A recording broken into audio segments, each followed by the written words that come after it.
வலது கால் இருக்குல்ல, அதை கொஞ்சம் இப்படி முன்னாடி வைங்க. அதேதான், வலது கால் எப்படி முன்னாடி வந்திருக்கோ அதே மாதிரி வலது கையும் முன்னாடி வரட்டும் இப்படி நேரா.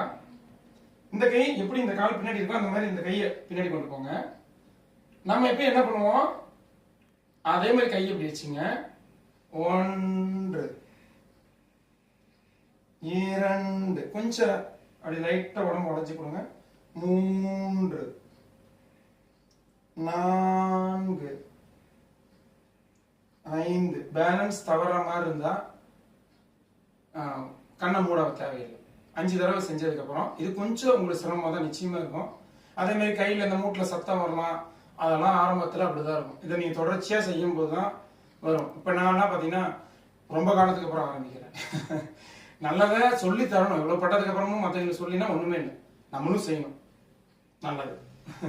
இப்போ அடுத்தது இந்த காலம் இங்கே வச்சுட்டு அதே மாதிரி தான் அதே தான் பண்ணுறோம். இந்த கை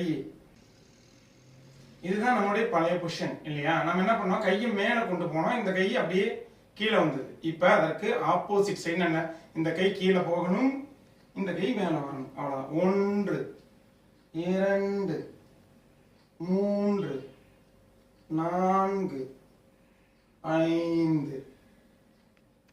இந்த கையை இப்படிதான் வச்சுக்கணுமா, இப்படிதான் வச்சுக்கணுமா, இப்படிதான் வச்சுக்கணுமா அப்படி இல்லை. உங்களுடைய உடம்பு பாடியோட இதுக்கு தகுந்த மாதிரி இப்போ என்ன ஸ்டேஜ் இருக்கோ அதுக்கு தகுந்த மாதிரி நீங்கள் சுத்தினா போதும். அவ்வளோதான்.